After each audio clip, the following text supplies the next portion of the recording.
যে দাওয়াতে নাই রে বাধা, নাই রে প্রাণের ভয়, বুঝে নিও সেই সে দাওয়াত দিনের দাওয়াত নয়। বুঝে নিও সেই সে দাওয়াত দিনের দাওয়াত নয়। দিনের দাওয়াত গোস্ত পোলাও কুরমা রুটি নয়। দিনের দাওয়াত ফাঁসির মঞ্চে জীবন বিনিময়। আসসালামু আলাইকুম ওয়া রাহমাতুল্লাহি ওয়া বারাকাতুহু।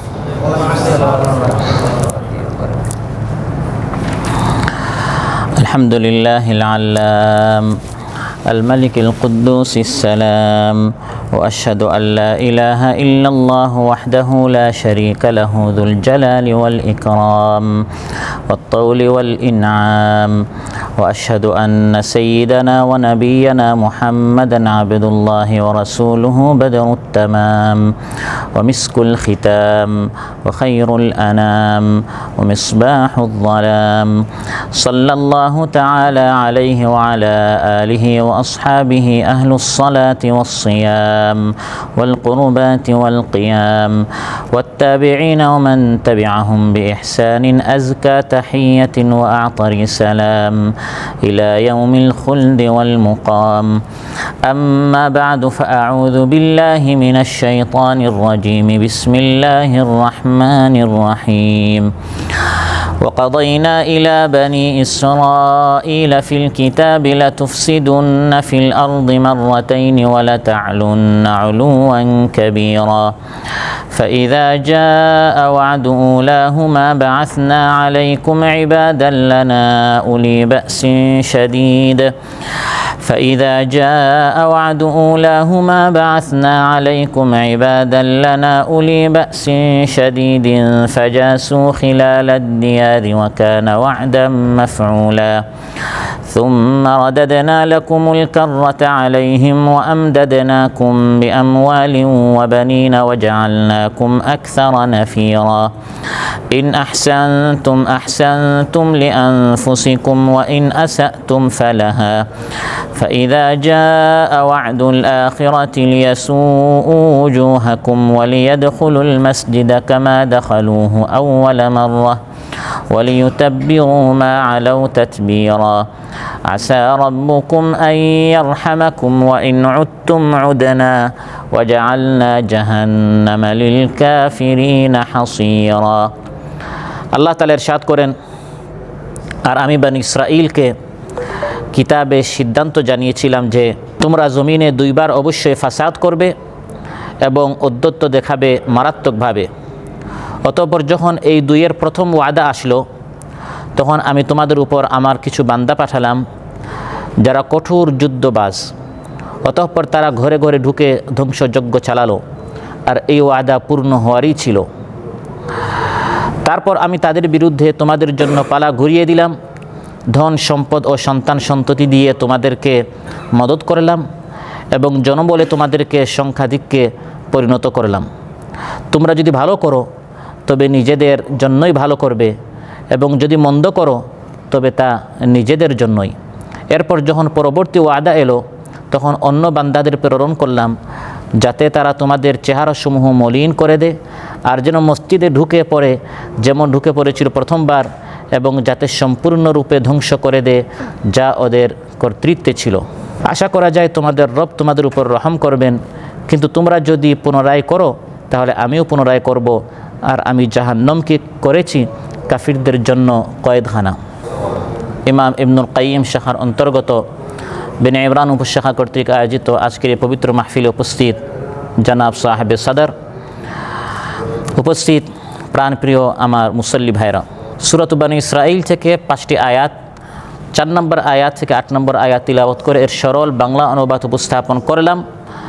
এই 5টি আয়াতের আলোকে আল্লাহ রাব্বুল আলামিনের কালাম অনুযায়ী এই পৃথিবীর নিকৃষ্ট জাতি ইয়াহুদীদের সম্পর্কে আমরা আজ আলোচনা জানব।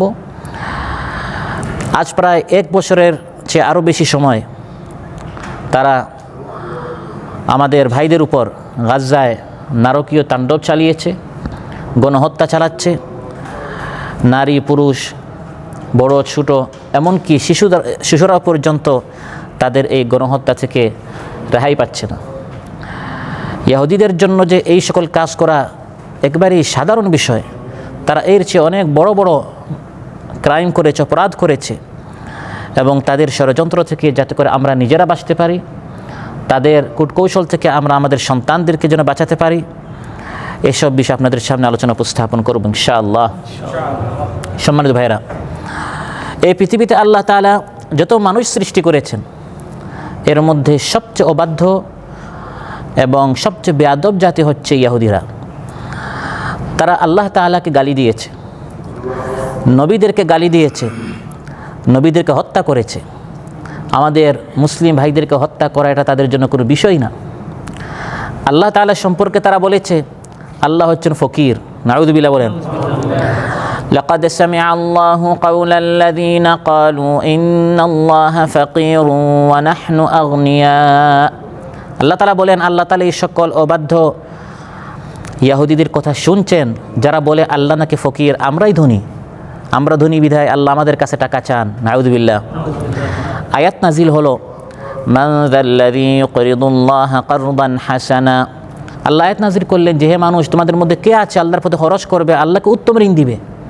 তখন ইহুদিরা বলল, ইয়া মুহাম্মদ ইফতাকারা রাব্বুক, তোমার রব কি ফকির হয়ে গেছেন? আল্লাহ আমাদের কাছে কেন টাকা চান? আমাদেরকে বলা হয় না যে আল্লাহর পথে জান দেন এবং কি দেন? মাল দেন। তখন ইহুদিরা বলা বলি করা শুরু করলো যে আল্লাহ আমাদের কাছে উত্তম ঋণ চান, যে আল্লাহর পথে খরচ করো, আল্লাহকে ঋণ দাও, আল্লাহ তারা এর বিনিময়ে উত্তম প্রতিদান দিবেন।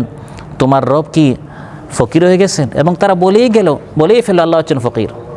আরেক জায়গায় তারা বলল আল্লাহ হচ্ছেন কৃপণ। নাউযুবিল্লাহ। وقالت اليهود يد الله مغلولة غلت أيديهم ولعنوا بما قالوا। আল্লাহ তাআলা বলেন, ইহুদিরা বলে আল্লাহ তাআলা কৃপণ, বরং তারাই হচ্ছে কৃপণ, তারা তাদের হাত সবসময় গুটিয়ে রাখে। এভাবে ইহুদিরা আল্লাহ তাআলা সম্পর্কে সম্পূর্ণ বেয়াদবি এবং ধৃষ্টতামূলক তারা কথা বলে। তারা দাবি করে আল্লাহ তাআলা আসমান জমিন 6 দিনে সৃষ্টি করে আল্লাহ ক্লান্ত হয়ে গেছেন। আল্লাহ তাআলা এর প্রতিবাদে আয়াত নাজিল করলেন, ওয়ালাকাদ খালাকনাস সামাওয়াতি ওয়াল আরদা ওয়ামা বাইনাহুমা ফি সিত্তাতি আইয়ামিন ওয়ামা মাসসানা মিন লুব। 6 দিনে আমি আল্লাহ তাআলা আসমান জমিন এবং এর মাঝখানে যা আছে সৃষ্টি করেছি, কিন্তু কোনো ধরনের ক্লান্তি কষ্ট আমি আল্লাহ তাআলাকে স্পর্শ করে নাই। সুবহানাল্লাহ। ইহুদিরা বলল আল্লাহ ক্লান্ত হন নাই বুঝি, তবে আল্লাহ তাআলা আসমান জমিন সৃষ্টি করে তাকে তন্দ্রায় স্পর্শ করেছে, ফলে আল্লাহ তাআলা ঘুমিয়ে গেছেন, নিদ্রাও তাকে স্পর্শ করেছিল। নাউযুবিল্লাহ। জবাবে আল্লাহ তাআলা আয়াতুল কুরসিতে বলেন, আল্লাহু লা ইলাহা ইল্লা হুয়াল হাইয়ুল কাইয়্যুম লা তাখুযুহু সিনাতুন ওয়ালা নাওম। তন্দ্রা এবং নিদ্রা আল্লাহকে স্পর্শ করে না। ইহুদিরা চরম বেয়াদবি আল্লাহর শানে করলো। তারা বলল আল্লাহ তো একা না, আল্লাহর সন্তানও আছে, এবং সন্তানের নামও তারা দিয়ে দিল উজাইর। উজাইর একজন ভালো লোক ছিলেন, কোনো মতে তিনি নবী ছিলেন। তারা বলল এই উজাইর হচ্ছেন আল্লাহর পুত্র সন্তান। আল্লাহ তাআলা কোরআনের মধ্যে তাদের এই ধৃষ্টতা উল্লেখ করেছেন, ওয়াকালাতিল ইয়াহুদু উজাইরুন ইবনুল্লাহ। ইহুদিরা বলে উজাইর নাকি আল্লাহর পুত্র সন্তান। আল্লাহ তাআলাকে যখন বলা হয় আল্লাহর সন্তান আছে, এটা মূলত আল্লাহকে গালি দেয়া। মানুষকে যখন বলা হয় ওই লোক নিয়ে চিন্তা করেন না, ওর কিন্তু কোনো সন্তানই নাই, নিঃসন্তান, এ মারা গেলে এর নাম নেওয়ার মতো আর কেউ নেই। মানুষের জন্য সন্তান না হওয়া আইব, দোষের বিষয়। আল্লাহর জন্য সন্তান হওয়াটা হচ্ছে দোষের বিষয়। অতএব কোনো মানুষকে যদি আপনি বলেন হচ্ছে নিঃসন্তান, আপনি মূলত তাকে গালি দিয়েছেন, আপনি তাকে ছোটো করেছেন, আপনি তাকে নিয়ে তুচ্ছ তাচ্ছিল্য করেছেন। আর আল্লাহকে নিয়ে যদি কেউ বলে আল্লাহর সন্তান আছে, তার মানে আল্লাহ একা এই মহারাজ্য চালাতে পারছেন না, আল্লাহর কিছু সন্তানের দরকার। তাই বুখারীতে এসেছে রাসূল সাল্লাল্লাহু আলাইহি ওয়াসাল্লাম ইরশাদ করেন, শাতামান ইবনু আদম সন্তান আমি আল্লাহকে গালি দিচ্ছে, ওয়ামা ইয়ামবাগি লাহু আন ইয়াশতুমানি, আমাকে গালি দেয়া এটা মানুষের জন্য শোভা পায় না। আমি আল্লাহ তাআলা হচ্ছে মহান। মানুষ আমাকে গালি দিল কিভাবে? আম্মা শাতমুহু ইয়ায়া, মানুষ যে আমাকে গালি দিচ্ছে সেটা হচ্ছে যে মানুষ বলল ইন্নালি ওয়ালাদান, আমি আল্লাহর নাকি ছেলে আছে। ওয়া আনাল্লাহুল আহাদুস সামাদ লাম আলিদ ওয়া লাম উলাদ ওয়া লাম ইয়াকুল্লি কুফুয়ান আহাদ। এটা সূরা কুল হুয়াল্লাহু আহাদ, এটা হচ্ছে একটা হাদিস। এজন্য শব্দের মধ্যে একটু কে আছে, বেশ কম আছে।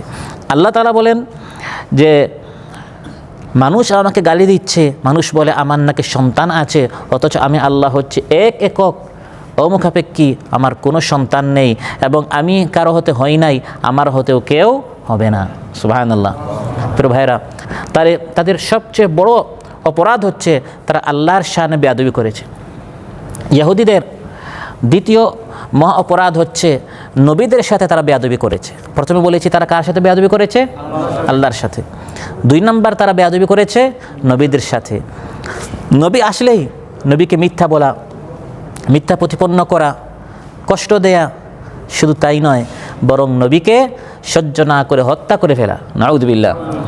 লাকাদ আখাযনা মিসাকা বানি ইসরাঈলা ওয়া আরসালনা ইলাইহিম রাসূলা কুল্লামা জাআহুম রাসূলুম বিমা লা তাহওয়া আনফুসুহুম ফারীকান কাযযাবু ওয়া ফারীকান ইয়াকতুলুন। আল্লাহ তাআলা বলেন, বনি ইসরাঈলদের নিকট আমি অনেক নবী পাঠিয়েছি। যখন কোনো নবী এসে তাদেরকে এমন কথা বলতেন যে কথা তাদের ভালো লাগতো না, স্বাভাবিক সুদখোরের সামনে সুদ নিয়ে কথা বললে তার ভালো লাগবে? মিথ্যাবাদীর সামনে মিথ্যারই কথা বললে তার ভালো লাগবে? ভালো লাগবে না। তো নবীরা এসে তো সত্য কথা বলতেন, তারা তো সমঝোতা করতেন না, তারা তো মানুষের চেহারা দেখে দেখে কথা বলতেন না, যেটা সত্য সেটা তারা বলেই যেতেন। আল্লাহ বলেন, যখন তারা সত্য কথা বলতেন বিমা লা তাহওয়া আনফুসুহুম, তাদের মন চায় না এমন কথা নবীরা বলে ফেলতেন, তখন তারা কি করতো? ফারীকান কাযযাবু, একদল নবীকে তারা মিথ্যা বলতো, ওয়া ফারীকান ইয়াকতুলুন, আরেকদল নবীকে তারা কাতল করতো। নাউযু বিল্লাহ। শুধু আগের নবীদেরকে না, আমার আপনার নবীকেও তারা হত্যা করেছে। এই তথ্যটি আমরা অনেকেই জানি না। আমার আপনার নবী রাসূল সাল্লাল্লাহু আলাইহি ওয়াসাল্লাম তার ইন্তিকালের এই পৃথিবী থেকে চলে যাওয়ার মূল কারণ হচ্ছে ইহুদিরা। মহানবী সাল্লাল্লাহু আলাইহি সাল্লাম এই পৃথিবী থেকে চলে যাওয়ার 4 বছর আগে তার ইন্তেকাল হয়েছে 11 হিজরিতে। এর 4 বছর আগে মানে 7ম হিজরিতে তিনি খাইবার গিয়েছিলেন ফাতাহ করার জন্য। সেখানে ইহুদিরা তাকে দাওয়াত দিল এবং এক মহিলার মাধ্যমে খাবারের মধ্যে তারা বিষ মিশিয়ে দিল। রাসূল সাল্লাল্লাহু আলাইহি সাল্লাম বিষ মিশানো এই গোশতটি মুখে নেওয়া মাত্রই তিনি মুখে নিয়েছেন, কিন্তু তিনি এই খাবারটি গিলেন না। এর মধ্যে হযরত জিবরিল আলাইহিস সালাম এসে তাকে বারণ করেছেন যে এই খাবারটি খাওয়া যাবে না, এখানে বিষ মিশানো হয়েছে, কিন্তু সামান্য ভিতরে গিয়েছে, যার কারণে পুরা 4 বছর তাকে কষ্ট করতে হয়েছে। সহিহ বুখারীতে এসেছে মহানবী সাল্লাল্লাহু আলাইহি সাল্লাম 4 বছর পর যখন তিনি মারা যাচ্ছেন, মা আয়েশা রাদিয়াল্লাহু আনহার কুলে তিনি বলছেন, হে আয়েশা, মা জালাত আকলাতু খাইবার তুআউিদুনি ফাহাদা আওয়ানু কিতাই আবহারি। হে আয়েশা, আমি খাইবারে বিষযুক্ত যে খাবার খেয়েছিলাম আমি সর্বদা তার যন্ত্রণা অনুভব করছি। গত 4 বছর যাবৎ ওই খাইবারের বিষযুক্ত ওই গোশত আমার ভিতরে সব সময় আমাকে কষ্ট দিচ্ছিল, আর এখন মনে হচ্ছে সেই বিষক্রিয়ার ফলে আমার শিরাগুলো কেটে যাচ্ছে। এবং সেই বিষের কারণে মহানবী সাল্লাল্লাহু আলাইহি সাল্লাম পৃথিবী থেকে চলে যান। এমনকি ইহুদিরা মহানবী সাল্লাল্লাহু আলাইহি সাল্লামকে জাদু করেছে। আপনারা কুল হুয়াল্লাহু আহাদ, এরপরের 2 সূরা কি? কুল আউযু বিরাব্বিল ফালাক, কুল আউযু বিরাব্বিন নাস। কোরআনের শেষ 2 সূরা যেটাকে আল মুআউযিদাতাইন বলা হয়, এই 2 সূরা আল্লাহ কেন নাজিল করেছেন? এটাকে শানে নুজুল বলা হয়। এই 2 সূরা আল্লাহ কেন নাজিল করেছেন এর প্রেক্ষাপট যদি আমরা পড়ি, সেখানে আমরা দেখব যে এই 2 সূরা আল্লাহর জন্য নাজিল করেছেন। ইহুদি লাবিদ বিন আসাম আল ইহুদি মহানবী সাল্লাল্লাহু আলাইহি সাল্লামকে জাদু করলো।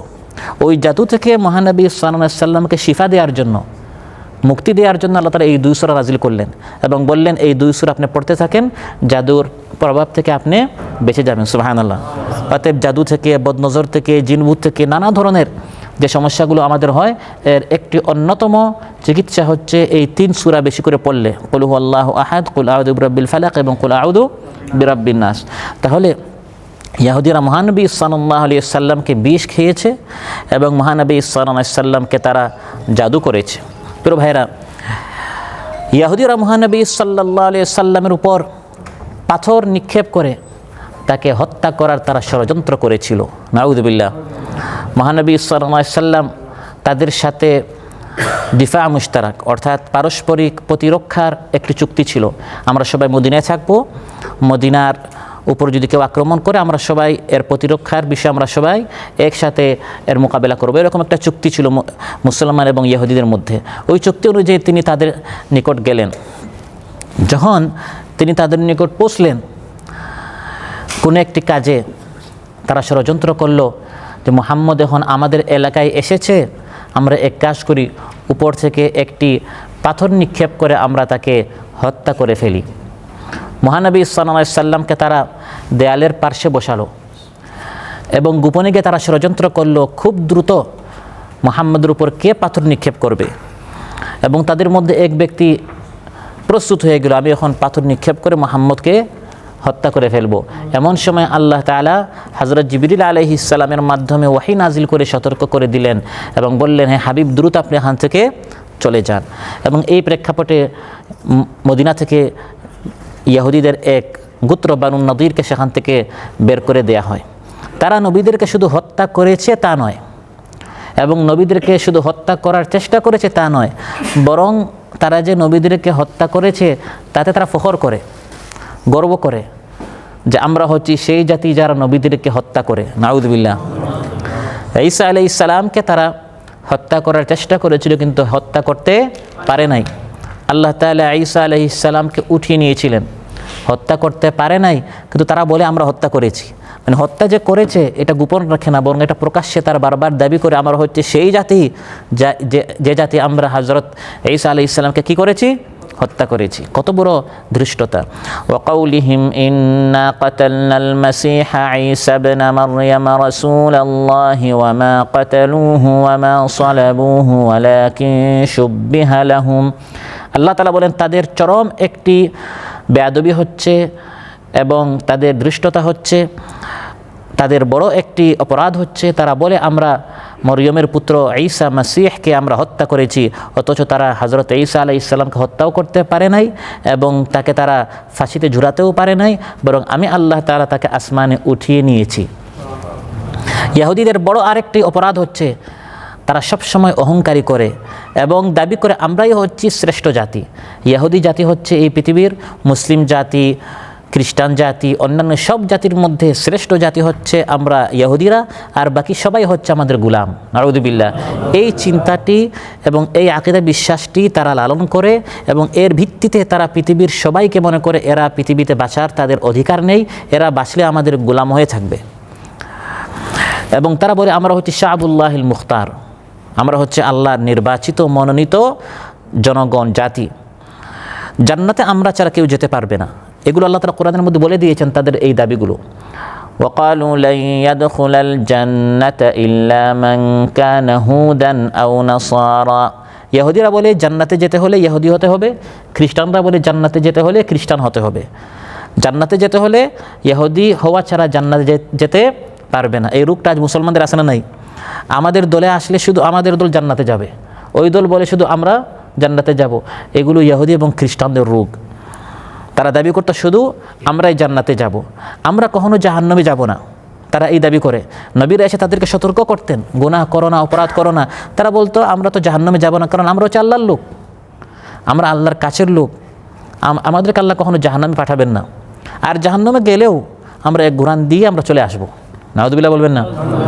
জাহান্নামে গেলেও আমরা কিছুদিন শাহানা কাটাই আবার আমরা ذلك بأنهم قالوا لن تمسنا النار إلا أياما معدودة। তারা বলে জাহান্নামের আগুন আমাদেরকে স্পর্শ করতে পারবে না, স্পর্শ করলেও আইয়ামা মাদুদ, কিছুদিন জাহান্নামে যাব, তারপর আমরা জামিনে আমরা আবার বের হয়ে যাবে। যে দুনিয়াতে যারা সরকারি দল হয় তাদের জন্য সব কি থাকে, সহজ থাকে। তো তারা বলে আমরা হচ্ছে সরকারি দল, আমরা হচ্ছে আল্লাহর লোক।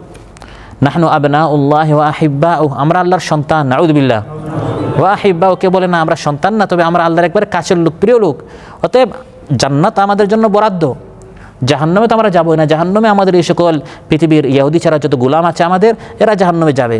আর বেশি অপরাধ করার কারণে যদি কোনো দিন জাহান্নামে যেতেই হয়, ওই কিছুদিন সেখানে থাকে আবার আমরা চলে আসব।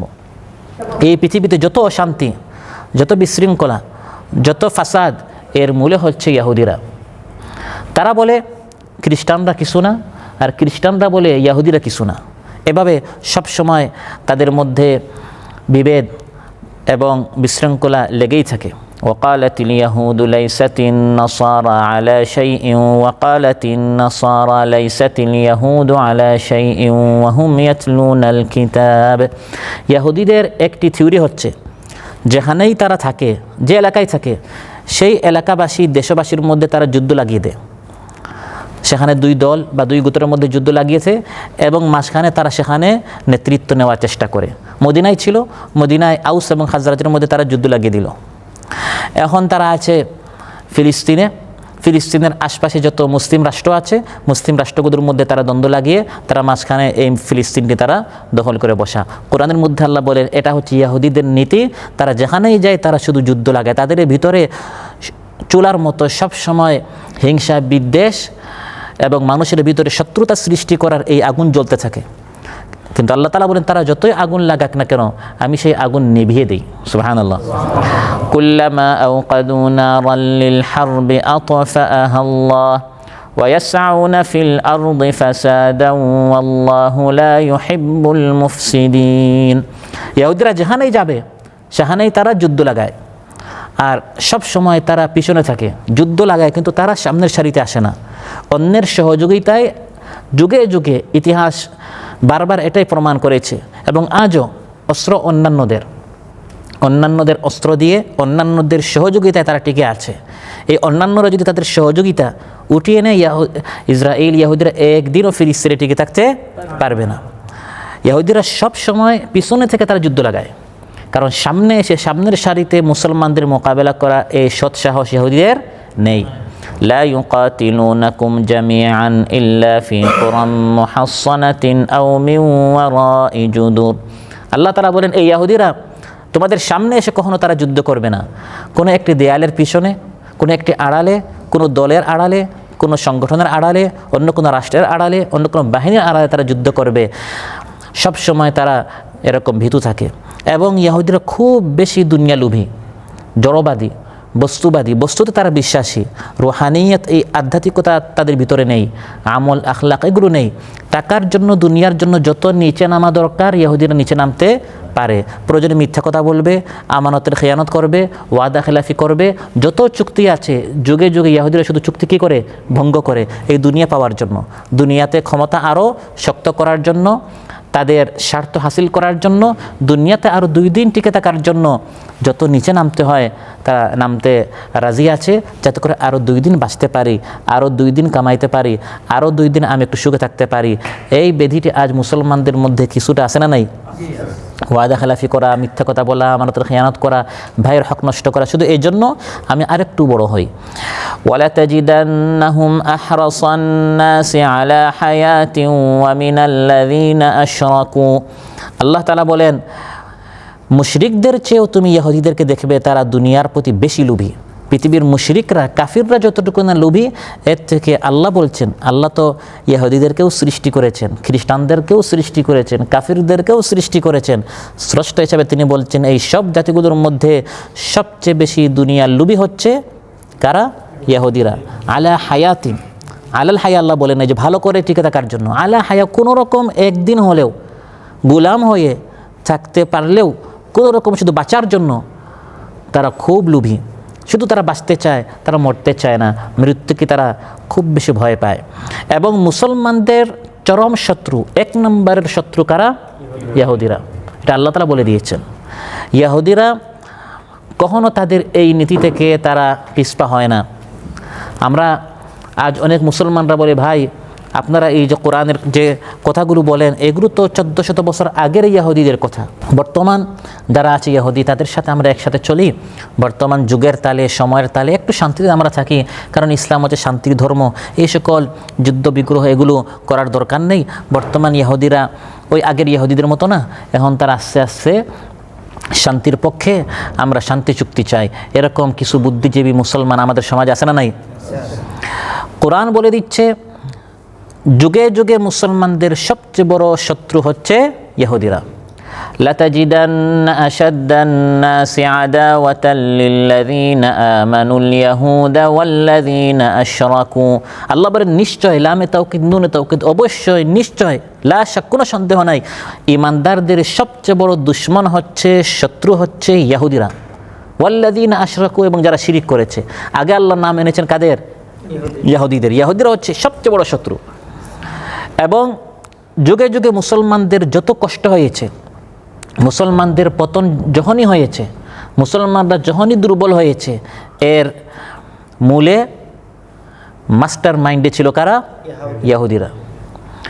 আজ আমরা যে দেখতে পাচ্ছি মুসলমানরা অনেক দলে উপদলে বিভক্ত। অনেকে প্রশ্ন করে যে আমরা তো এক দল ছিলাম, রাসূল সাল্লাল্লাহু আলাইহি সাল্লামের জামানায় সব মুসলমানরা এক ছিল, এখন মুসলমানদের মধ্যে এত দল উপদল কেন?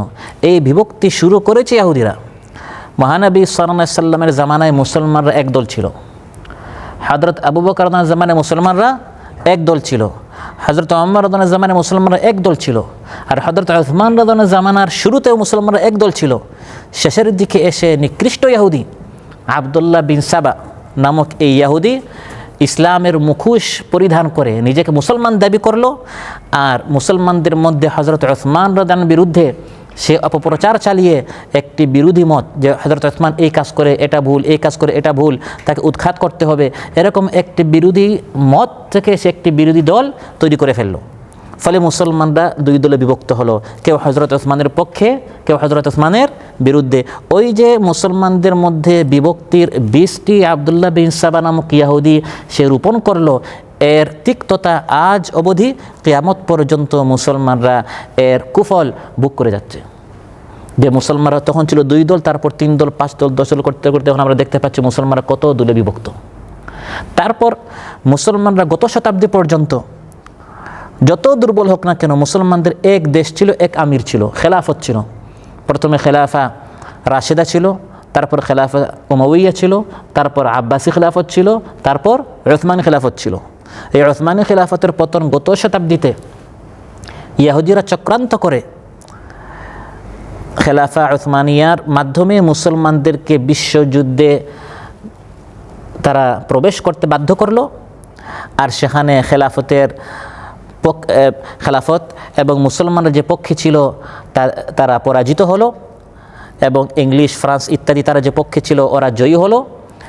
মুসলমানরা পরাজিত হওয়ার কারণে সেখানে খেলাফতের পতন হলো। আর খেলাফত যত দেশে ছিল এই সব দেশগুলো ব্রিটেন এবং ফ্রান্স দখল করলো। আমাদের দেশ আমরা জানি ব্রিটিশের দখলে ছিল, এই দেশগুলো সব ব্রিটিশের দখল ছিল। তারা এই এক দেশকে ভাগ ভাগ করে এক দেশের নাম দিল বাংলাদেশ, এক দেশের নাম দিল পাকিস্তান, এক দেশের নাম দিল কাতার, এক দেশের নাম দিল কুয়েত। এই যে মুসলমানদের দেশগুলো ছোটো ছোটো করে তারা ভাগ করে দিল, এর মূল মাস্টার মাইন্ডে কারা ছিল? ইহুদিরা ছিল।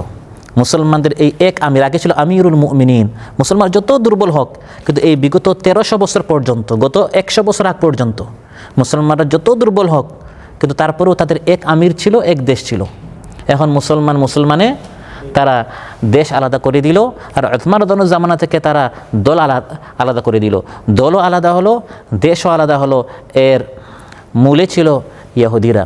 এভাবে তারা পৃথিবীময় যেখানেই তারা যায়, তারা অরাজকতা, তারা বিপর্যয়, তারা ফাসাদ, তারা অশান্তি সৃষ্টি করে।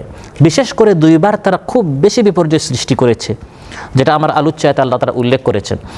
ওয়াকাদাইনা ইলা বানি ইসরাঈলা ফিল কিতাবি লাতুফসিদুন্না ফিল আরদি মাররাতাইন ওয়া লা তা'লুন্না উলুওয়ান কাবীরা। আল্লাহ তাআলা বলেন, বানু ইসরাঈলকে আমি কিতাবে বলে দিয়েছি, জানিয়ে দিয়েছে সিদ্ধান্ত, যে হে বানু ইসরাঈল বলতে ইহুদি এবং খ্রিস্টান উদ্দেশ্য, তবে মুফাসসিরিন কেরাম উল্লেখ করেছেন যে এখানে মূল উদ্দেশ্য হচ্ছে ইহুদিরা। হে ইহুদিরা, তোমরা এই পৃথিবীতে অনেক বিপর্যয় এবং ফাসাদ সৃষ্টি করবে, এবং বেশি সৃষ্টি করবে 2 বার। মাররাতাইন আই আবরাজাহুমা মাররাতাইন, তোমরা অনেকবার এই পৃথিবীতে ফিতনা ফাসাদ সৃষ্টি করবে। বিশেষ করে কয়বার? 2 বার তারা বেশি বিপর্যয় সৃষ্টি করবে, বেশি অন্যায় তারা করবে, বেশি অপরাধ তারা করবে। ফলে এই 2 বার তাদের উপর বেশি শাস্তি আসবে। তারপর আল্লাহ বলেন, আরও যদি ফাসাদ সৃষ্টি করো আরও শাস্তি আসবে। লাতুফসিদুন্না ফিল আরদি মাররাতাইন ওয়া লা তা'লুন্না উলুওয়ান কাবীরা, এই পৃথিবীতে 2 বার তোমরা খুব বেশি বিপর্যয় সৃষ্টি করবে, এবং 2 বার এই বিপর্যয়ের কারণে, অন্যায় অপরাধের কারণে হে ইহুদিরা তোমাদের আমি পতন করাবো, অন্যান্যদের মাধ্যমে আমি তোমাদেরকে ধ্বংস করব। কারণ ওয়া লা তা'লুন্না উলুওয়ান কাবীরা, এই 2 বার তোমরা এই পৃথিবীতে খুব বেশি ঔদ্ধত্য দেখাবে, মারাত্মকভাবে তোমরা অহংকারী করবে, অত্যাধিক গর্বে তোমরা ফুলে উঠবে। এই 2 বার কখন? প্রথমবার হচ্ছে মুসা আলাইহিস সালামকে যখন আল্লাহ নবী করে পাঠালেন, তারা অস্বীকার করলো। দ্বিতীয়বার হচ্ছে ঈসা আলাইহিস সালামকে যখন আল্লাহ নবী করে পাঠালেন, তারা অস্বীকার করলো। এই 2 বারের পর এখন আল্লাহ বলছেন, আমি শেষ নবী মুহাম্মদুর রাসূলুল্লাহ সাল্লাল্লাহু আলাইহি সাল্লামকে পাঠিয়েছি তাকেও যদি তোমরা অস্বীকার করো, গত দুইবার নবী মুসা আলাইহিস সালাম এবং নবী ঈসা আলাইহিস সালামকে অস্বীকার করার কারণে তোমাদের যে পরিণতি হয়েছে, এবারও আমার হাবিবকে যদি তোমরা অস্বীকার করো তোমাদের একই পরিণতি হবে। প্রথমবার আল্লাহ তাআলা মুসা আলাইহিস সালামকে পাঠালেন ইহুদিদের নিকট নবী বানিয়ে, কিন্তু ইহুদিরা মুসা আলাইহিস সালামকে নবী হিসাবে মানল না। উঠতে বসতে চলতে ফিরতে মুসা আলাইহিস সালামকে নিয়ে তারা হাসাহাসি করতো, ঠাট্টা মস্কারি করতো, তাকে কষ্ট দিত। এমন কষ্ট দিত আল্লাহ তাআলা আমাদেরকে নিষেধ করছেন, হে ইমানদারেরা ওই ইহুদিদের মতো তোমরা নবীকে কষ্ট দিও না যেভাবে তারা মুসা আলাইহিস সালামকে কষ্ট দিয়েছে। ইয়া আইয়ুহাল্লাযীনা আমানু লা তাকুনু কাল্লাযীনা আযাউ মুসা ফাবাররাআহু আল্লাহু মিম্মা ক্বালু ওয়া কানা ইনদাল্লাহি ওয়াজিহা। হে ইমানদারেরা তোমরা এই ইহুদিদের মতো হয়ো না যারা মুসা আলাইহিস সালামকে কষ্ট দিয়েছে। কত তারা কষ্ট দিয়েছে, বুখারী মুসলিমে এসেছে, মহানবী সাল্লাল্লাহু আলাইহি সাল্লাম ইরশাদ করেন, রাহিমাল্লাহু আখি মুসা লাকাদ উযিয়া বিআকসারা মিন হাযা ফাসাবারা। আমার উম্মতিরা আমাকে কত কষ্ট দিচ্ছে, কাফির মুশরিকরা মুনাফিকরা কত কষ্ট দিচ্ছে, আল্লাহ আমার ভাই মুসা আলাইহিস সালামের উপর রহম করুন। তাকে এর চেয়ে আরও বেশি কষ্ট দেওয়া হয়েছিল, তারপরেও তিনি সবর করেছিলেন। তাহলে মুসা আলাইহিস সালামকে কত কষ্ট দেওয়া হয়েছে ইহুদিদের পক্ষ থেকে। সুলাইমান আলাইহিস সালামকে তাদের নিকট নবী করে পাঠানো হলো। তারা বললো এই সুলাইমান হচ্ছে জাদুকর, নাউযুবিল্লাহ, সে জাদু শিখায়, এই জন্য এই জাদুকর হচ্ছে কাফির। তারা তাকে কুফরের অপবাদ দিল, নাউযুবিল্লাহ। আল্লাহ তাআলা আয়াত নাজিল করেছেন, আমার নবী সুলাইমান তিনি জাদু শিখান নাই এবং তিনি কুফরিও করেন নাই। ওমা কাফারা সুলাইমানু ওয়ালাকিন্নাশ শায়াতিন কাফারু। তো প্রথমবার ইহুদিরা বাড়াবাড়ি কি করেছে, লাতুফসিদুন্না ফিল আরদি মাররাতাইনি ওয়া লাতা'লুন্না আলুওয়ান কাবীরা, চূড়ান্ত বাড়াবাড়ি কি করেছে। মুসা আলাইহিস সালামকে আল্লাহ তাআলা তাদের নিকট নবী করে পাঠিয়েছিলেন, কিন্তু তারা মুসা আলাইহিস সালামকে নবী হিসাবে তারা কি করে নাই, মানে নাই। দীর্ঘদিন পর্যন্ত ফিরআউন তাদের উপর নিপীড়ন নির্যাতন চালালো, কিন্তু এই ইহুদিরা কত বড় রমক হারাম। যখনই আল্লাহ তাআলা তাদেরকে ফিরআউনের হাত থেকে স্বাধীন করলেন, নাজাত দিলেন, স্বৈরাচার ফিরআউন নামক স্বৈরাচারের যখন পতন হলো, তখন এই ইহুদিরা শুকরিয়া আদায় না করে ফিরআউন তাদের চোখের সামনে পানিতে ডুবে মারা গেল, ওই পারে তারা গেল। এটা হচ্ছে তাদের বাড়াবাড়ি, এটা হচ্ছে তাদের অপরাধ, যে কারণে তাদের ওপর আল্লাহর গজব এসেছিল, তারা ধ্বংস হয়েছে। এই একই অপরাধ আমরা করলে মুসলমানদেরকে আল্লাহ তাআলা একইভাবে পাকড়াও করবে। এজন্য মূলত এই ইতিহাস আমাদের সামনে তুলে ধরা হয়েছে। ইতিহাস হচ্ছে শিক্ষার জন্য, যাতে করে ইতিহাস থেকে আমরা কি করি, শিক্ষা নিতে পারি। ওই পারে যখনই তারা গেল, তারা দেখলো এক জাতি মূর্তি পূজা করছে। এসে বললো, হে মুসা, তুমি আমাদেরকে এমন আল্লাহর কথা বলো, কোনোদিন তো সে আল্লাহকে আমরা দেখলাম না। কত সুন্দর এদের একটা মন্দির আছে বা গির্জা আছে, বা যেখানে তাদের উপাসনালয় আছে, এখানে তাদের কত সুন্দর সুন্দর মূর্তি আছে, হাত আছে, পা আছে, তাদের যে উপাস্য ওকে দেখা যায়। আমাদের এ ধরনের তো কোনো উপাস্য নেই যাকে স্পর্শ করা যায়, দেখা যায়। আমাদের জন্য এরকম তুমি একটা মূর্তি বানাও। নাউযুবিল্লাহ। وجاوزنا ببني إسرائيل البحر فأتوا على قوم يعكفون على أصنام لهم। আল্লাহ বলেন, যখনই বনি ইসরাইল ওই পারে গেল, এই মাত্র তারা তাদের চোখের সামনে দেখলো স্বৈরাচারের পতন না হলে তো এখনও তোমাদের সন্তানদেরকে জবাই করতো। ফিরআউন তার কারাগারে তোমাদেরকে আবদ্ধ করে রাখতো। আল্লাহ বাঁচালেন, এখন সে আল্লাহকে তোমরা ভুলে গেলে। আলা আসনামিল্লাহুম, দেখলো যে এক জাতি তারা মূর্তি পূজা করছে। তারা বললো, ইয়া মুসা ইজআল লানা ইলাহান কামা লাহুম আলিহা, তাদের যেমন ইলাহ আছে আমাদেরকেও এরকম একটা ইলাহ দাও। তিনি বললেন, ইন্নাকুম কওমুন তাজহালুন, তোমাদের মতো মূর্খ নমক হারাম জাহেল আর কেউ হতে পারে না। ওয়া ইদ আনজাকুম মিন আলি ফিরআউন, মাত্র আল্লাহ তাআলা তোমাদেরকে ফিরআউন এর দল থেকে তোমাদেরকে বাঁচালেন। ইয়াসুমুনাকুম সুআল আযাব, কঠিন থেকে কঠিন শাস্তি তোমাদেরকে দিত। ইউকাত্তিলুনা আবনাআকুম, তোমাদের সন্তানদেরকে কাতল করত, গুম করত, ফাঁসির কাস্টে ঝুলাতো, ক্রস ফায়ারে দিত। আর এখন তোমরা সব ভুলে গেলে সে আল্লাহর তোমরা শরীক চাচ্ছ। এভাবে ওয়ালা তা'লুন্না উলুওয়ান কাবীরা, চরম বাড়াবাড়ি তারা প্রথমবার করেছিল। আল্লাহ বাঁচালেন, সে আল্লাহর সাথে তারা কী করলো, শিরিক করলো, শিরিক করা প্রস্তাব করলো। হে মুসা, এই ধরনের একটি মূর্তি আমাদেরকে দাও। মুসা আলাইহিস সালাম তাদেরকে ধমক দিলেন, সাবধান করলেন। ওই পারে যাওয়ার পর আল্লাহ তাআলা মূসা আলাইহিস সালামকে তুর পাহাড়ে ডাকলেন, যাতে করে সেখানে সরাসরি আল্লাহর সাথে তার কালাম হয়। সুবহানাল্লাহ।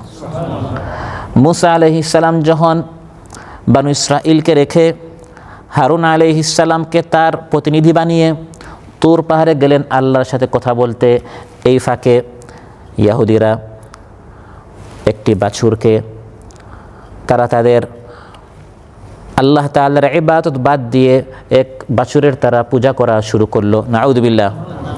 একটি বাছুর তারা বানালো এবং এই বাছুরের পূজা তারা করা শুরু করলো। ওয়াত্তাখাযা কওমু মূসা মিন বা'দিহি মিন হুলিয়িহিম ইজলান জাসাদান লাহু খুওয়ার।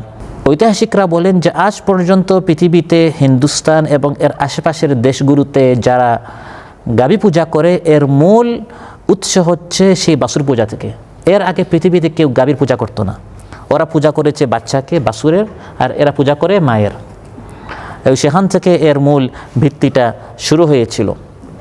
তো তারা বাছুর পূজা করা শুরু করলো। এত কষ্টে ছিল, সেখান থেকে এখন ফিরআউনের পতন হলো, তারা স্বাধীন হলো, মুক্ত হলো, কত শান্তিতে, কিন্তু শান্তিতে থাকতে চায় না। আল্লাহ তাআলার সাথে তারা শিরিক করলো এবং একটি বাছুরের তারা পূজা করা শুরু করলো। মূসা আলাইহিস সালাম আসার পর তাদেরকে খুব ধমকালেন এবং রাগান্বিত হয়ে তাদেরকে তিনি সাবধান করলেন, তোমরা এই কী কাজ করলে? আল্লাহ তাআলা এর গজব তখন চলে আসবে। ফিরআউনের হাত থেকে আল্লাহ বাঁচিয়েছেন, তার মানে আল্লাহ যে তোমাদেরকে ধরতে পারেন বিষয়টা তেমন নয়। তারও যেমন পতন হয়েছে তোমারও তো পতন হতে পারে। ফিরআউনকে যেমন আল্লাহ পাকড়াও করেছেন, আল্লাহর সাথে শিরিক করার কারণে এখন তোমরাও ধ্বংস হয়ে যাবে। তারা কত বড় বেয়াদব ছিল, নালায়েক ছিল। অনুশোচনা, আফসোস, অনুতপ্ত হওয়া তো দূরের কথা, বাছুরের পূজা করেছে কেন ওই কথা বাদ দিয়ে তারা বললো, হে মূসা তুমি কি বললে? তুমি তুর পাহাড়ে গিয়েছো আল্লাহর সাথে কথা বলার জন্য? আচ্ছা ওই আল্লাহকে বলো যেরকম তোমার সাথে কথা বলেছেন একটু আমাদের সামনে আসতে, আমরা সরাসরি আল্লাহকে দেখতে চাই। নাউযুবিল্লাহ। বাছুর পূজা করেছে এর জন্য অনুশোচনা তো নাই, উল্টো তারা আরও বড় ধৃষ্টতা তারা কি করলো? প্রদর্শন করলো। রাসূল সাল্লাল্লাহু আলাইহি ওয়াসাল্লামকে তারা বললো, মুহাম্মদ এই কোরআন আমরা মানবো না, এটা আরও বাজব সবার জন্য, তুমি আমাদের জন্য একটা স্পেশাল কিতাব নিয়ে আসো, এই কিতাব হবে শুধু আমরা ইহুদিদের জন্য। মহানবী সাল্লাল্লাহু আলাইহি ওয়াসাল্লাম খুব কষ্ট পেতেন, কারণ তিনি জানতেন আল্লাহ তাআলা তো এভাবে এক এক জাতির জন্য এক একটা কিতাব কি করবেন না, নাজিল করবেন না। আল্লাহ তাআলা এই কোরআন নাজিল করেছেন যিকরুল আমি সবার জন্য। এখন এক কিতাব ইহুদিদের জন্য, এক কিতাব খ্রিস্টানদের জন্য, এক কিতাব বাংলাদেশিদের জন্য, এভাবে কি আল্লাহ তাআলা নাজিল করবেন? يسألك أهل الكتاب أن تنزل عليهم كتابا من السماء فقد سألوا موسى أكبر من ذلك فقالوا أرنا الله جهرة فأخذتهم الصاعقة بظلمهم। আল্লাহ তাআলা বলেন, হে হাবিব, ইহুদিরা আপনার নিকট আবদার করে আমাদের জন্য একটা স্পেশাল কিতাব দেন, ওই কোরআন বাদ দিয়ে আমাদের জন্য আলাদা কিতাব, আপনি কষ্ট পাবেন না। আপনার আগে মূসা আলাইহিস সালামকে তারা এর চেয়ে আরও বড় জিনিস চেয়েছে, তারা বলেছে সরাসরি আল্লাহকে দেখান। নাউযুবিল্লাহ। এভাবে তারা অবাস্তব, অযৌক্তিক বিষয় চেয়ে চেয়ে নবীদেরকে তারা মানসিকভাবে কষ্ট দিত। তারপর মূসা আলাইহিস সালাম তাদেরকে বললেন, চলো সমুদ্রের এই পারে আমরা না থেকে আল্লাহ তাআলা তোমাদের জন্য পবিত্র ভূমি ফিলিস্তিন লিখে রেখেছেন, যে ফিলিস্তিন আল্লাহ তাআলা আমাদেরকে দিয়েছেন। তখন তাদেরকে দিতে চেয়েছিলেন, কিন্তু তখন তারা নেয় নাই। মূসা আলাইহিস সালাম তাদেরকে বলেন, চলো ইয়া কওমি দুখুলুল আরদাল মুকদ্দাসাতাল্লাতী কাতাবাল্লাহু লাকুম ওয়ালা তারতাদ্দু আলা আদবারিকুম ফাতানকালিবু খাসিরিন। হে আমার কওম, চলো ওই পবিত্র ভূমির দিকে আমরা যাব, সেই দেশ আমরা বিজয় করব। এই পবিত্র ভূমি কাতাবাল্লাহু লাকুম, আল্লাহ তোমাদের জন্য লিখে রেখেছেন, একটু উঠো, একটু চলো, সেখানে গিয়ে আমাদেরকে সংগ্রাম করতে হবে, ওই দেশ বিজয় করতে হবে। তারা বলল, এগুলো আমি তাদের ইতিহাস শোনাচ্ছি, তাদের দৃষ্টতার ইতিহাস, যে সকল একই ভুল আজ মুসলমানরা করছে। তারা বলল, হে মূসা দেখো, ওই দেশে রাজত্ব চলছে আমালিকা নামক বড় বড় শক্তিশালী এক দলের, আমরা যাব আর তারা আমাদেরকে দিয়ে দিবে, এই দেশ আমাদের হয়ে যাবে।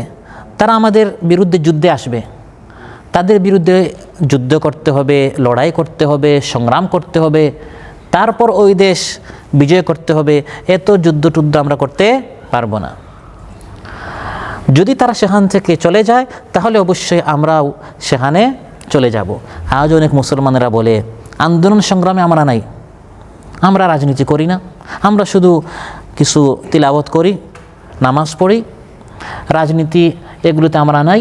হ্যাঁ, যদি আমাদেরকে ক্ষমতায় দিয়ে দেওয়া হয় তখন আমরা কি করব? আমরা তখন ইসলাম অনুযায়ী আমরা দিন চালাবো। এটা আল্লাহর সুন্নত নয়। সংগ্রাম করে ইসলাম প্রতিষ্ঠা করতে হবে। তারা বলল ওয়া ইন্না লান নাদখুলাহা হাত্তা ইয়াখরুজু মিনহা ফাইন ইয়াখরুজু মিনহা ফাইন্না দাখিলুন। তারা সেখান থেকে বের হলে আমরা অবশ্যই সেখানে কি করব? প্রবেশ করব। মূসা আলাইহিস সালাম বারবার তাদেরকে বুঝালেন, হে আমার কওম, উঠো, চলো, এই ফিলিস্তিন তোমাদের জন্য, কিন্তু একটু সংগ্রাম করতে হবে, একটু হিম্মত করো, লড়াই করতে হবে, জিহাদ করতে হবে। তারা বলল, হে মূসা, এত যদি যুদ্ধের তোমার শখ থাকে তাহলে তুমি আর তোমার আল্লাহ যাও, তোমরা যুদ্ধ করো, আমরা এখানে বসা আছি। নাউযুবিল্লাহ, কত বড় দৃষ্টতামূলক কথা। ইয়া মূসা, হে মূসা যাও, ফাযহাব আনতা ওয়া রাব্বুকা ফাকাতিলা ইন্না হাহুনা কাঈদুন, আমরা এখানে বসা আছি, আমরা যুদ্ধ করতে পারবো না, তোমরা যুদ্ধ করো, ফিলিস্তিন ফাতাহ হয়ে গেলে তখন আমরা ফিলিস্তিন আমরা বিজয় করব। সম্মানিত ভাইরা, এভাবে একের পর এক ইহুদিরা অপরাধে লিপ্ত, তারা প্রত্যেকটা অঙ্গীকার তারা ভঙ্গ করে। আওয়াকুল্লামা আহাদু আহদান নাবাযাহু ফারীকুম মিনহুম বাল আকসারুহুম লা ইউমিনুন। আল্লাহ তাআলা বলেন, যখনই তারা চুক্তি করে সঙ্গে সঙ্গে তারা চুক্তি কি করে? ভঙ্গ করে। ইহুদিদের আরেকটি অপরাধ হচ্ছে তারা সবসময় মিথ্যা কথা বলে, মিথ্যা কথা শুনে। এই যে বর্তমান মিডিয়াতে ফেসবুক ইউটিউবে শুধু মিথ্যার গুজব এর সয়লাব, কারণ এর মূলে কারা আছে? ইহুদিরা আছে। কোরআন বলছে সাম্মাউনা লিল কাযিবি আকালুনা লিস-সুহত। এক কথায় অন্যায়, সুদ, দুর্নীতি, জুলুম, অপরাধের জগতে অবাধ বিচরণ। ফাবিযুলমিন মিনাল্লাযীনা হাদু হাররামনা আলাইহিম তাইয়্যিবাতিন উহিল্লাত লাহুম ওয়া বিসাদ্দিহিম আন সাবিলিল্লাহ। এভাবে তারা সুদের মধ্যে জড়িত ছিল, দুর্নীতির মধ্যে জড়িত ছিল।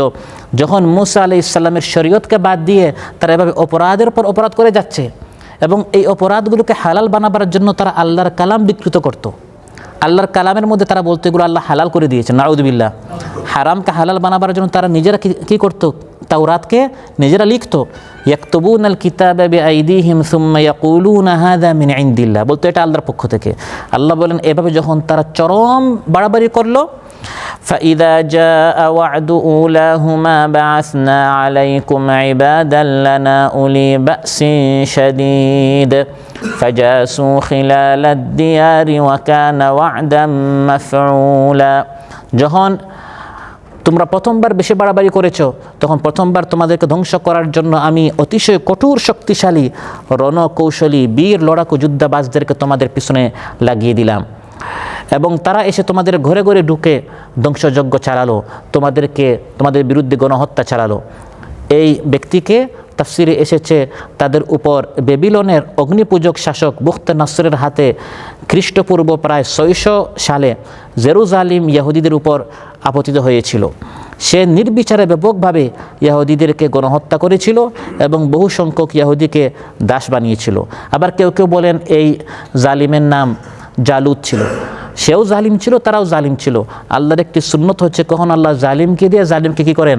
ধ্বংস করেন। ওয়াকাযালিকা নুওয়াল্লি বা'দাল যালিমিনা বা'দান বিমা কানু ইয়াকসিবুন ওয়া কানা ওয়া'দান মাফউলা। এবং এটা হওয়ারই ছিল, কারণ তোমরা বাড়াবাড়ি করেছো, এই জন্য তোমাদের উপর আমি এই জালিম শাসককে পাঠিয়ে দিলাম তোমাদেরকে হত্যা করার জন্য। তারপর আল্লাহ তাআলার দয়া তাদের উপর আসলো। আল্লাহ তাআলা তাদের উপর থেকে এই জুলুম, এই অত্যাচার সরালেন, তাদের সুদিন আসলো।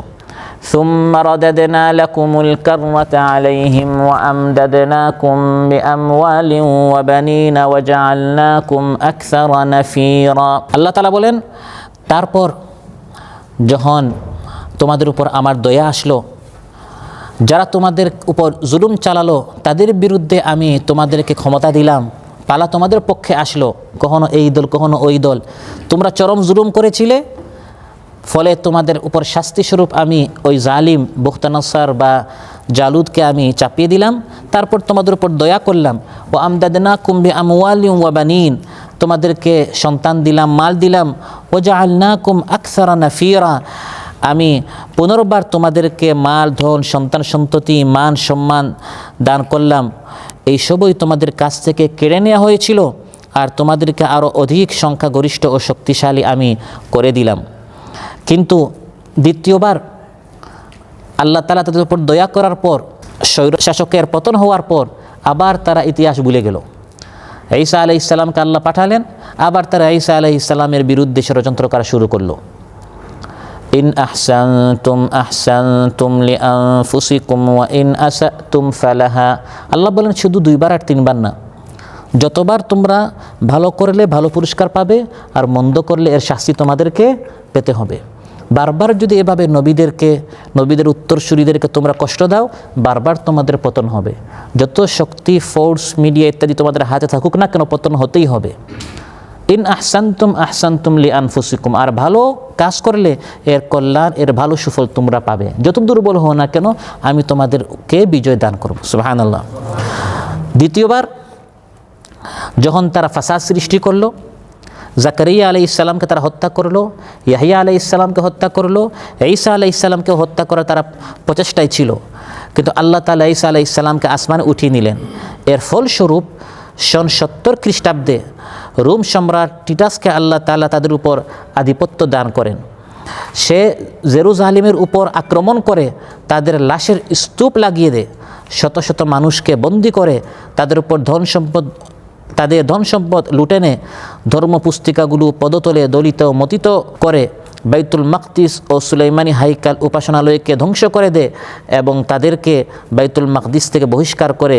এভাবে খুব করে তাদের বিরুদ্ধে সে গণহত্যা চালায়, তাদেরকে লাঞ্ছিত অপমানিত করে। আল্লাহ তাআলা বলেন, ফাইদা জাআ ওয়াদুল আখিরাতি লিয়াসুউ উজুহাকুম ওয়া লিয়াদখুলুল মাসজিদা কামা দাখালুহু আউওয়ালা মাররা ওয়া লিইউতাব্বিরু মা আলাউ তাতবীরা। দ্বিতীয়বার যখন তোমাদের উপর শাস্তি আসবে, তোমাদের চেহারাগুলোকে বিকৃত করার জন্য, কালিমাচ্ছন্ন করার জন্য, মলিন করার জন্য, এবং গতবার তোমাদের ঘরে তারা ঢুকেছিল, এবার মসজিদে ঢুকে তারা তোমাদের বিরুদ্ধে গণহত্যা চালাবে এবং ব্যাপকভাবে যেখানেই তাদের ক্ষমতা সেখানেই তারা ধ্বংসযজ্ঞ চালাবে তোমাদেরকে শেষ করে দেওয়ার জন্য। এবং দ্বিতীয়বার এভাবে তাদেরকে ধ্বংস করা হয়েছিল। আল্লাহ বলেন, হে ইহুদিরা, আসা রাব্বুকুম আইয়ারহামাকুম, এখনও আল্লাহ তোমাদের উপর দয়া করতে পারেন যদি তোমরা আল্লাহর দিকে ফিরে আসো। ওয়া ইন উদতুম উদনা, কিন্তু পুনরায় যদি তোমরা অপরাধ করো, আগের মতো সুদ, ঘুষ, অন্যায়, অপরাধ, হত্যা ইত্যাদি যদি তোমরা চালাও, আমি আল্লাহ তাআলা আবারও তোমাদেরকে ধ্বংস করব, আবারও তোমাদেরকে আমি হালাক করব। এবং এই বারবার তাদেরকে ধ্বংস করার জন্য কিয়ামত পর্যন্ত আল্লাহ তাআলা লোক তৈরি করে রেখেছেন। সুবহানাল্লাহ। وَإِذْ تَأَذَّنَ رَبُّكَ لَيَبْعَثَنَّ عَلَيْهِمْ إِلَى يَوْمِ الْقِيَامَةِ مَنْ يَسُومُهُمْ سُوءَ الْعَذَابِ। আল্লাহ বলেন, কিয়ামত পর্যন্ত আমি তাদের উপর এরকম জালিম বা তাদেরকে ধ্বংস করার জন্য এরকম শক্তিশালী শক্তি আমি তৈরি করে রেখেছি তাদেরকে কঠিন শাস্তি দেওয়ার জন্য। আর চূড়ান্ত শাস্তি হচ্ছে জাহান্নামে, ও জাআলনা জাহান্নামা লিল কাফিরিনা হাসিরা। সম্মানিত ভাইরা, ইহুদিরা এই সকল অপরাধ অন্যায় করার কারণে তাদের উপর যে সকল শাস্তি এসেছে, এই শাস্তিগুলো আল্লাহ আমাদেরকে বলে দিয়েছেন যাতে করে এই অপরাধগুলো থেকে আমরা বাঁচতে পারি। আজকে আমি বেশ কয়েকটা অপরাধের কথা বলেছি যেগুলো তারা করেছে।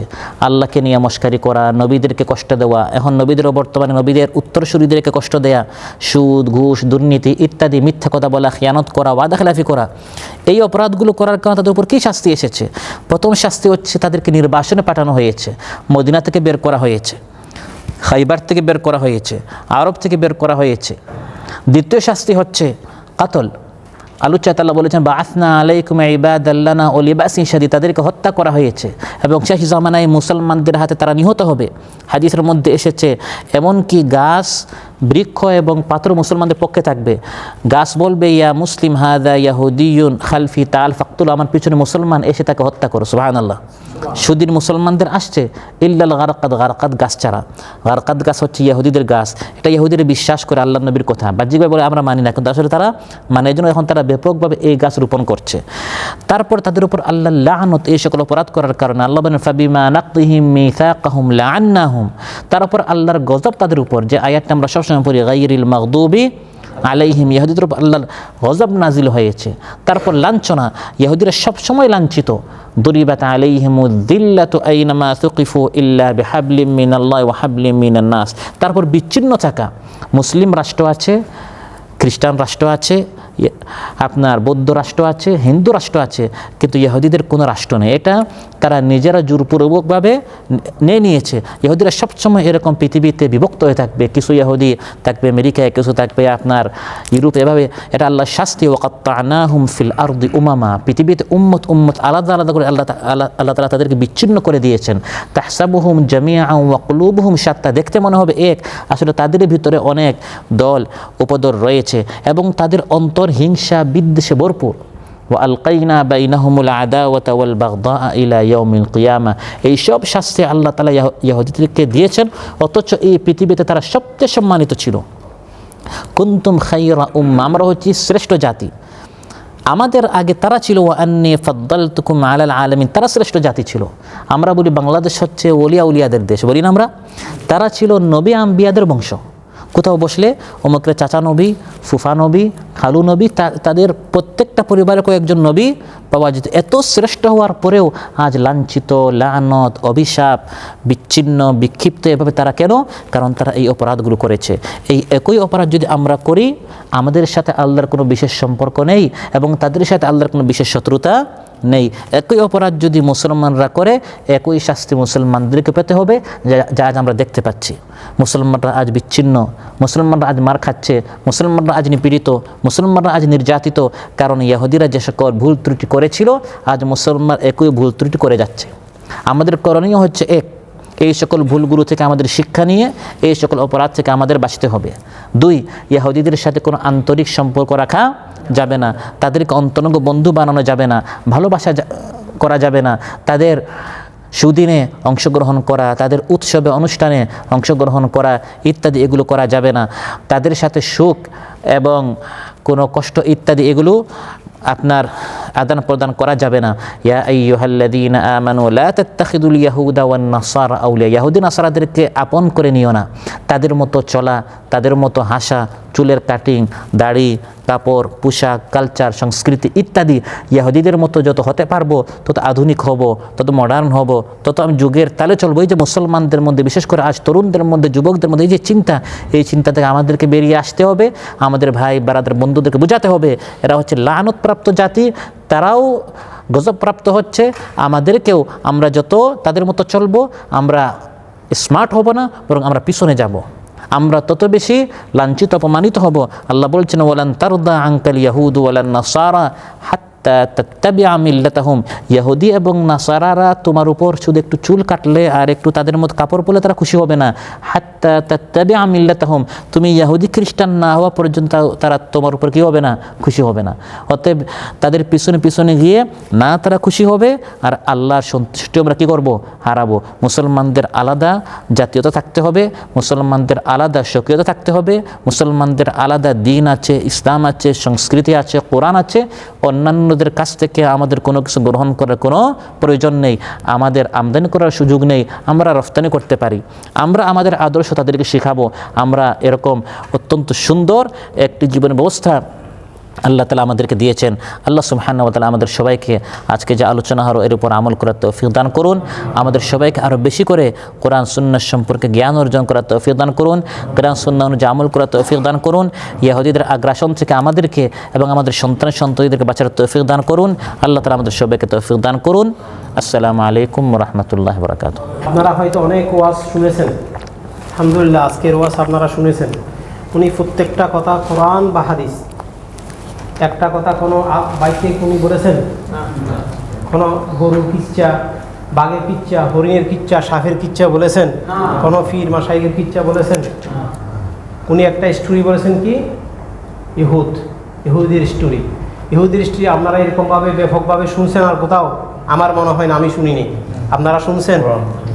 বাংলাদেশ কোরআন সুন্নাহ পরিষদ এই কাজগুলোই করে থাকে এবং বাংলাদেশ কোরআন সুন্নাহ পরিষদ আপনাদেরকে সৎ পথে চলার জন্য, বাংলাদেশ কোরআন সুন্নাহ কোরআনের পথে আনার জন্য আপনাদেরকে দাওয়াত দিয়ে থাকে। প্রত্যেক সপ্তাহ শুক্রবার এখানে 4টা প্রোগ্রাম হয়, 5টা প্রোগ্রাম হয়। আপনারা আজকের মতো প্রত্যেক শুক্রবার আসবেন, এসে আমাদের এক একটা দিন একদিন হয় কোরআন থেকে আলোচনা, আরেকদিন হয় ইসলামী বই পুস্তক থেকে আলোচনা, আরেকদিন হয় আমাদের এরকমভাবে 4টা সপ্তাহে বা 5টা সপ্তাহে, শুক্রবার 5টা হলে 5টা এরকম প্রোগ্রাম হয়। আর আপনারা যদি আসেন প্রত্যেক মাসে আলহামদুলিল্লাহ এরকম আমরা আলোচক আসবে, আপনাদেরকে এরকম ওয়াজ, এত সুন্দরভাবে ওয়াজ আমার মনে হয় না আপনারা আর কোথাও শুনছেন বা আমি শুনিনি। প্রত্যেকটা কথাই উনি কোরআন এবং হাদিস থেকে বলছে, বাইরে থেকে কোনো কথা বলে নাই। আপনারা যদি বলেন উনি আসবে আমাদেরকে এরকম আলোচনা শোনাবে, আপনারা আসবেন তো ভাই? সকলে ইনশাআল্লাহ আপনারা আসবেন। আলহামদুলিল্লাহ আশা করি আপনারা আরও সুন্দর সুন্দর আলোচনা শুনতে পারবেন। এক একটা স্টোরি থেকে এক একটা কোরআনের আলোচনা, এক একটা কিচ্ছা, কত সুন্দর সুন্দর কিচ্ছা কোরআনের মধ্যে রয়েছে। যে দাওয়াতে নাই রে বাধা, নাই রে প্রাণের ভয়, বুঝে নিও সেই সে দাওয়াত দিনের দাওয়াত নয়, বুঝে নিও সেই সে দাওয়াত দিনের দাওয়াত নয়। দিনের দাওয়াত গোস্ত পোলাও কোরমা রুটি নয়, দিনের দাওয়াত ফাঁসির মঞ্চে জীবন বিনিময়।